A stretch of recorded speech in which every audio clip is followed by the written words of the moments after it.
Se na aula passada nós vimos os componentes do sistema hidráulico baseado na bomba, nas válvulas, nas tubulações, nos atuadores, representados pelos cilindros e também pelos motores hidráulicos, agora, nessa fase da aula, nós vamos continuar nos dedicando ao projeto de dimensionamento de análise de circuitos óleo-hidráulicos aqui na disciplina de projetos de máquinas do curso de Engenharia Agrícola da UFPR.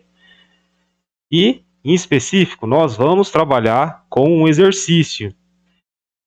E a ideia desse exercício é o seguinte: nós vamos fazer a especificação de uma bomba para um circuito hidráulico que vai trabalhar sob um acionamento de 1.750 rotações por minuto. O rendimento volumétrico para a bomba vai ser considerado em 92%, 0,92, a fim de suprir dois atuadores lineares com as seguintes características.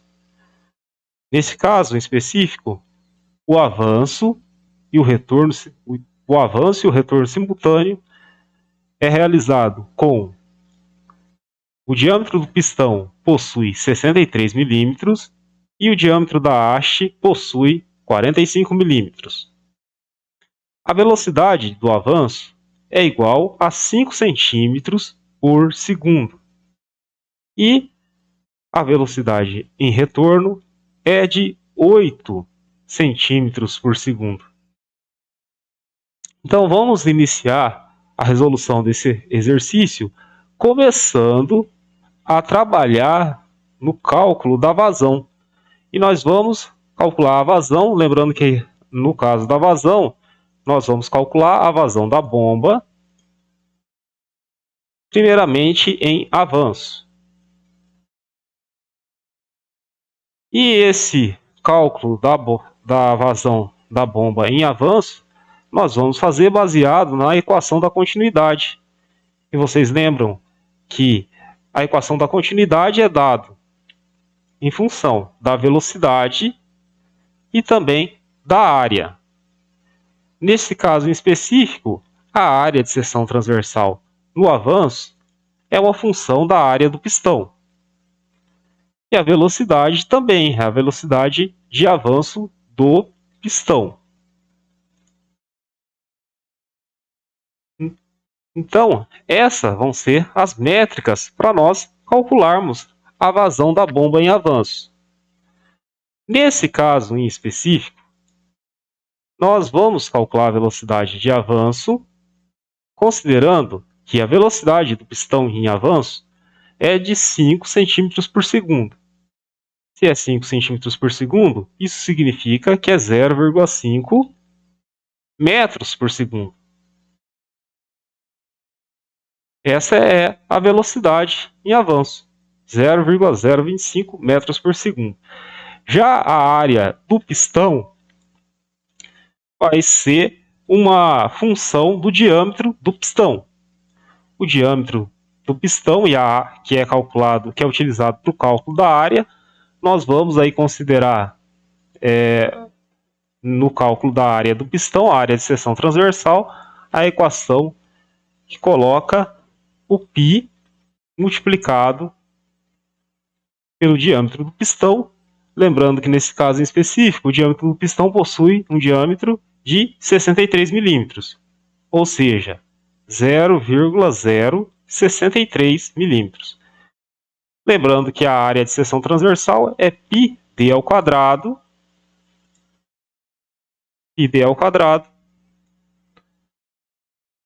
Vamos aqui então colocar essa informação, πd ao quadrado, sobre 4.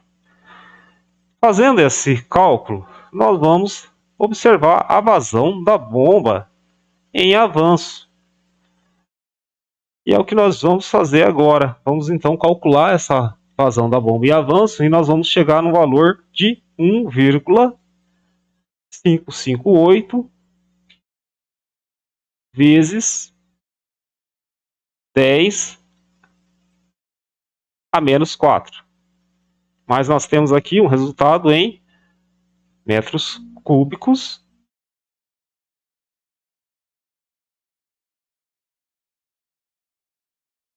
metros cúbicos por segundo. Então, esse é o resultado que nós temos para a vazão da bomba em avanço.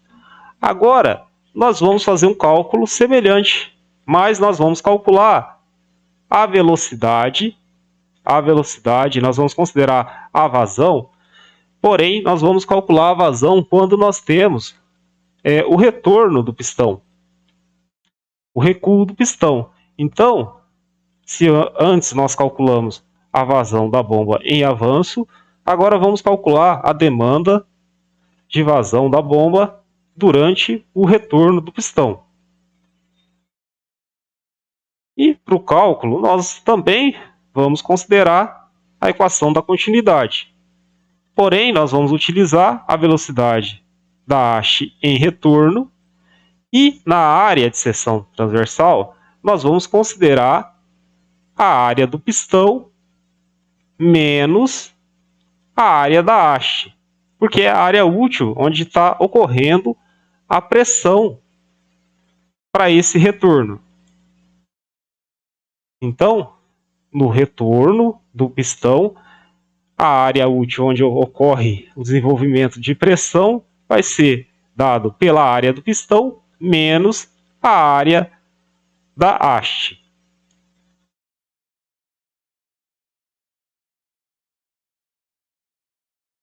E dessa forma, nós vamos então fazer o cálculo dessa vazão da bomba durante o retorno do pistão.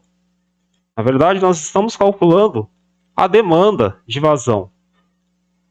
E aqui, então, nós vamos lembrar da especificação do exercício e também de uma característica dos acionamentos de cilindros hidráulicos, que a velocidade do retorno normalmente é maior do que a velocidade do avanço. E nesse caso, a especificação fala em 8 centímetros por segundo, e isso significa que é 0,08 metros por segundo. Agora nós também vamos considerar no cálculo a multiplicação pela área de seção transversal.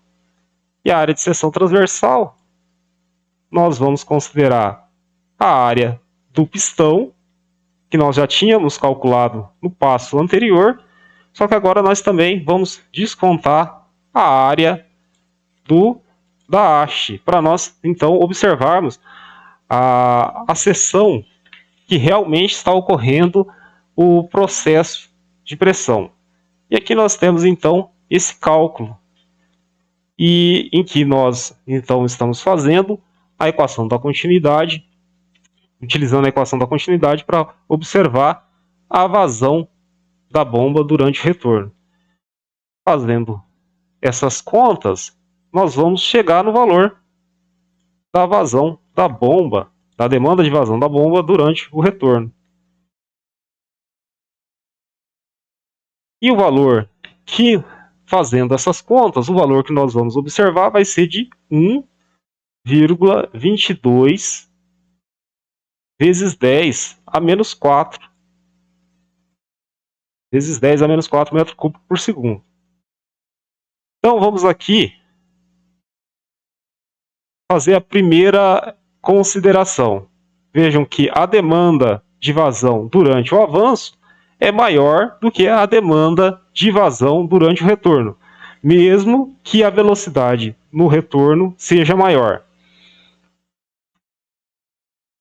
E dessa forma, na especificação da bomba, nós vamos considerar a demanda durante o retorno. Vamos para o próximo passo. Então, se nesse primeiro passo nós calculamos a demanda de vazão da bomba, no próximo passo nós vamos fazer uma outra sequência. No primeiro passo, nós fizemos o cálculo da demanda de vazão da bomba.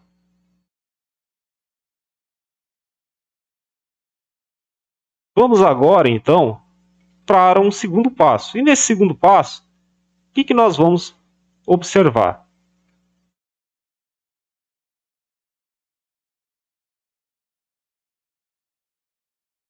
No segundo passo,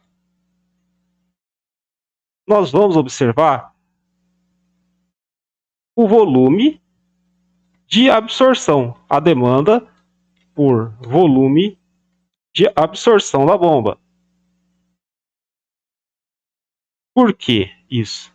Porque vejam que se a gente retomar o catálogo que eu expliquei para vocês na aula anterior, vejam que a seleção e a especificação da bomba, de uma bomba do tipo de engrenagens, que é a bomba mais comum utilizada nos sistemas hidráulicos, essa especificação é baseada no volume de absorção. Então, é esse que é o cálculo que nós vamos fazer agora. Nós vamos calcular o volume de absorção em função dessa vazão de avanço que nós observamos no passo anterior. Vamos aqui lembrar o nosso resultado principal, que foi a vazão da bomba em avanço. E em função dessa vazão da bomba, nós vamos, né, fazer o cálculo da vazão em litros por minuto. Nós vamos utilizar uma conversão aqui de unidades para fazer essa conversão. Então a vazão aqui da bomba vai ser o seguinte: nós vamos fazer uma multiplicação. Nós vamos multiplicar esse resultado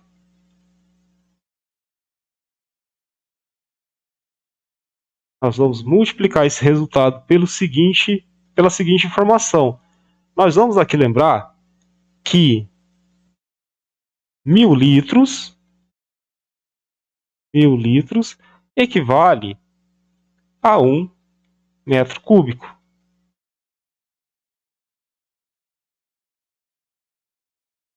E ademais, nós também temos que lembrar que 60 segundos equivalem a 1 minuto.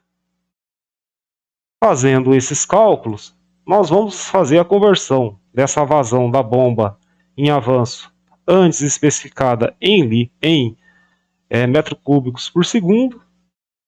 Nós estamos então utilizando essa conversão para termos um resultado em litros por minuto. E fazendo esses cálculos, nós vamos alcançar um valor de 9,35 litros por minuto.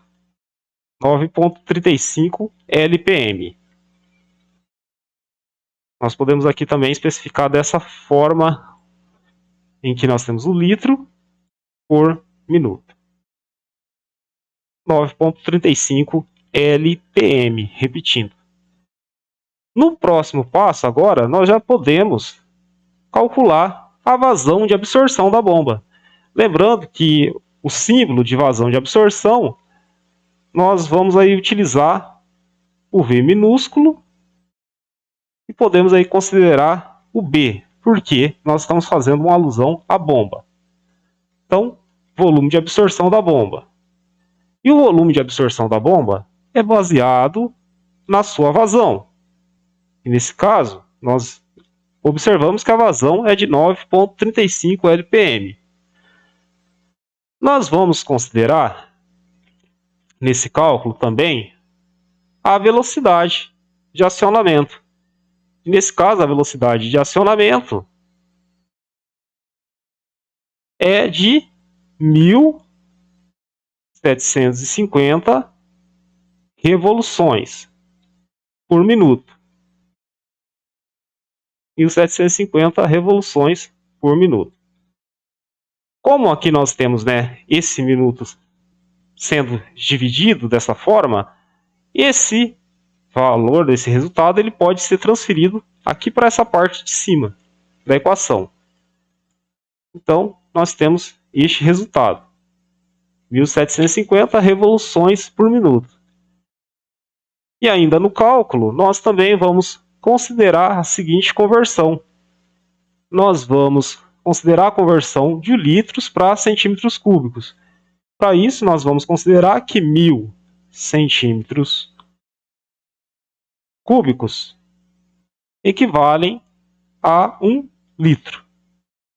Então, fazendo-se esses cálculos, nós vamos observar o valor do volume de absorção em centímetros cúbicos por revolução, porque aqui nós estamos anulando, fazendo uma anulação na conversão de minuto por minuto e litro por litro. Fazendo esse resultado, nós vamos chegar no valor de 5,34 centímetros cúbicos por revolução. Então, repetindo, o volume de absorção vai ser 5,34 centímetros cúbicos por revolução. Porém, nós vimos que o rendimento mecânico dessa bomba, nós vamos considerar um rendimento mecânico de 92%. Então, o que nós vamos fazer? Nós vamos ter que selecionar, especificar uma bomba com volume de absorção um pouco maior que a demanda. E vamos aí então considerar o valor de 92%. Fazendo esse cálculo, nós vamos ter a observação do volume de absorção corrigido. Então nós vamos dividir os 5,34 em relação ao rendimento mecânico. E a gente vai chegar nesse resultado de 5,80 centímetros cúbicos por revolução. Agora, nós já temos então subsídios suficientes para fazer a seleção da bomba. Vamos voltar aqui no catálogo, sabendo que o volume de absorção da bomba é de demanda, possui uma demanda de 5,8 centímetros cúbicos por revolução. Neste caso, nós vamos podemos selecionar esse tamanho nominal de 0,08, que possui um volume de absorção que, além de atender a demanda que para nós foi calculada, ainda nos traz uma segurança no volume, na capacidade de transmissão óleo-hidráulica em volume de absorção. Porque se nós selecionarmos esse valor anterior, de tamanho anterior, que traz um volume de absorção de 5,5 centímetros cúbicos por revolução, vejam que esse valor é menor que a demanda que nós calculamos de 5,8. Então nós não teríamos uma margem de segurança. Então, prezando pela segurança, vamos fazer essa especificação de 8,6 centímetros cúbicos por revolução, que refere-se ao tamanho nominal 0,08 e que traz a vazão de até 10,80 litros por minuto sob uma pressão de 10 bar, uma pressão baixa. E vejam que neste caso 620 watts é suficiente para fazer o acionamento desse circuito. Então nós fizemos aí a especificação, em função do catálogo. Nós tivemos a especificação da bomba. Como terceiro passo,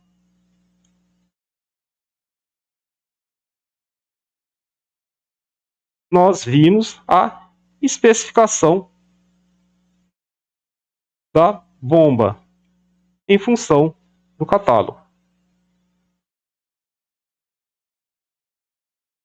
E fazendo esse resultado, fazendo esse último passo, nós chegamos na seguinte informação. Nós chegamos na informação da especificação da bomba num tamanho de 0,008, em função do catálogo que nós tínhamos disponível. Finalizado o exercício, eu digo para vocês, meu muito obrigado e até a próxima videoaula.